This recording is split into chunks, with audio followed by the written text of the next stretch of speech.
All right, you guys, we're going to pick up where we left off with our Photoshop editing. Um, the last time that we did a demo, what we covered was hue saturation, right? So at this point, we have covered for this class all of the global adjustments that we'll be covering this semester.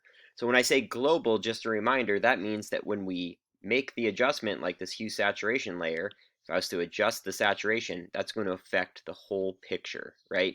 The whole thing is the globe, right? This rectangle references this rectangle. Everything that's white in this rectangle is where the change will happen. So as long as this rectangle right here, which is what is called a layer mask, that is automatically made every time you make a layer, as long as that's white, it is a global adjustment.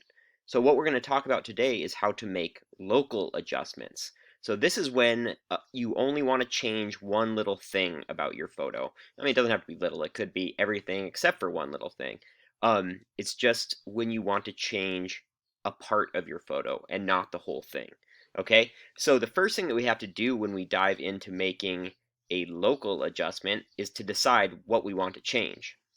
So this always happens in this order, right? We have our order set up right here with our threshold layer to find our darkest and lightest pixel. Our black and white points curve never to be bent, but to always be used to set the value of our darkest and lightest pixel to 000 black and 249, 249, 249 white. We have our luminosity curve, which adjusts contrast but does not change the color. And then hue saturation, where we go in and tweak the colors individually. So those are the local ones. Those are the orders in which you should do them, right? If you wanted your photo to be black and white instead of hue saturation, you would change it to black and white using a black and white layer. So we can use any type of layer adjustment when we use a local adjustment layer. Okay, to do this, we're going to use what is called a layer mask, or we're going to edit the layer mask that automatically gets made when you make a new layer. So the first thing that you have to do when you decide that you want to make a local adjustment is to decide what you want to change.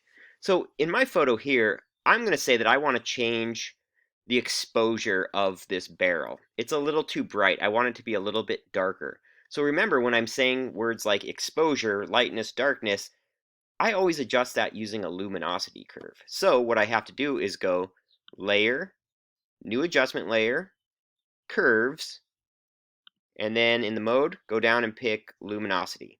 So essentially what I'm doing is I'm just making another luminosity curve, right? Except right now when I make the layer, here's my layer mask that it makes. Notice in the adjustment layer right here, we can click between the adjustment and the mask.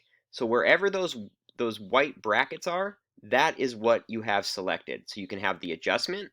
This is the adjustment for a curve, or you could have the mask, which is right here, and it'll bring up this properties menu.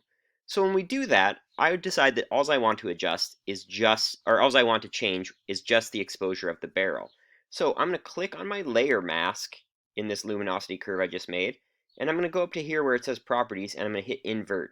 If you don't see invert, it might be that your window is too small, and you have to scroll down in this window to see invert. So I'm just going to hit invert, and now if we go and look at my layer mask, it's all black.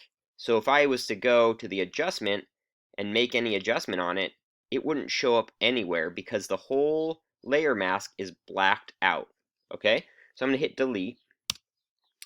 And now I have this layer mask that's completely blacked out. So what I want to do is I want to now select the barrel so that the barrel is the only part of the photo that I am going to edit. So to before I select it, I'm going to use a little layer mask feature. It is, you turn it on by using the backslash key, which is right under the delete key on your keyboard. So I'm going to hit that, and it turns your photo red. So it's just putting this little mask over the top of your photo. The red of this mask references the black of this mask, right? So this little rectangle is representative of this, right? The black is what is red. So now with the mask selected, I'm going to go over here and I'm going to grab my paintbrush tool. Now with the paintbrush tool, it's just like the clone stamp or the spot healing brush where you can go up into the menu and change the size of the brush, right? From really big to really small the hardness of the brush, so it's really hard edge or really soft edge. I'm going to have my brush somewhere around the 20s, 30s, somewhere in there, so it's not too hard and it's not too soft. I don't like to change the size there. I think it's too slow. I like to use the bracket keys. So the bracket keys are under the plus and minus side on your keyboard. So if I hit bracket to the right, it makes my brush bigger. If I hit bracket to the left, it makes my brush smaller. So I'm going to pick a brush like maybe this big. And now what you want to do is you want to be able to control the color of the brush. So down here on your screen, you have these color pickers right here. This is the color of your brush. Whatever color is on top of this little diagram right here is the color that you are going to be painting with. You have this little 90-degree icon, which switches the foreground and background colors. So if I select that, it switches white, black, white, black. If these colors ever get messed up into other colors, you can always hit these little tiny versions, and it'll always reset it back to black and white. The keyboard shortcut for switching between black and white is just the X key. So as long as you have the brush selected and you hit the X key, you can see that I'm switching between black and white. So I'm going to select white, and make sure over here that you have your layer mask selected, not your adjustment, and you are just going to start to paint. And now that I'm painting, you're starting to see that the red disappears here, and if we look in our layer mask, now that is white. So I'm going to get a little bit better on my painting here, and making my brush a little smaller. I'm going to brush over it like this. That looks pretty good to me. Maybe a little bit better. The benefit of doing this for your layer masks, using layer masks to do your local adjustments, is you can be a little bit sloppy with it and it'll still come out pretty good. So I don't usually advocate to do sloppy work, but you can be a little bit loose with it. So now we see that my barrel is selected, and in the mask the barrel is white. Okay, so now I'm going to hit that backslash key to turn the mask off. So the reason I use that mask is, right, I could still paint out areas like this, but I can't see where it's being painted. Where with this mask on, you can see where it's being painted. So that's why I use that mask. Okay, so now if I go to my layer mask and select the adjustment, now I have this curve. So now if I bend this curve, it changes the exposure of just the barrel. Only the thing that is white in the layer mask is being changed. This is a really powerful tool. So I'm going to go and make my adjustment just to darken my barrel up a little bit. Something like that. Remember, the same rules apply. You can only do S curves, backwards S curves, C curves, backwards C curves. Okay, so if I click this on and off, there's before, there's after. So I just changed the exposure on just the barrel. I think that looks great. Now, if I decided that if I wanted to add something else, like I didn't get all of the barrel, I can always go back to the layer mask, grab my white brush. Notice that my colors did get messed up here, so I'm going to just hit the little icon and turn the mask back on by hitting the backslash key under the delete key. And I could paint out a little bit more to reveal more. Now, if you were to be painting, right, say you're painting, you're going fast, and you overdid it. I don't want this to be changed, because look, if I turn this on and off, it changes outside the barrel. That looks pretty hokey to me. So I'm going to change that. So to fix a mistake like this, all I'm going to do is I'm going to go over here and I'm going to switch to a black brush and then paint black over where my mistake was. Okay, so that is how to do a layer mask using a luminosity curve. So the thing to really remember is you have to pick what you want to adjust before you make the curve, right? You have to make the adjustment, or I'm sorry, not just the curve, the layer. You have to decide what you want to change before you make the layer. So I decided I want to darken the barrel. When I say darken, exposure, lighten, stuff like that, that's always a luminosity curve. Let's just, for the sake of this demo, say that we want to change the saturation of this bush right here in the foreground. It's not saturated enough for me. But I don't want to, but back here looks good to me, so I don't want to saturate everything in the image. I just want to saturate just this bush. So that's a color thing, right? So to adjust colors, we're always going to use a hue saturation curve. So hue saturation adjustment.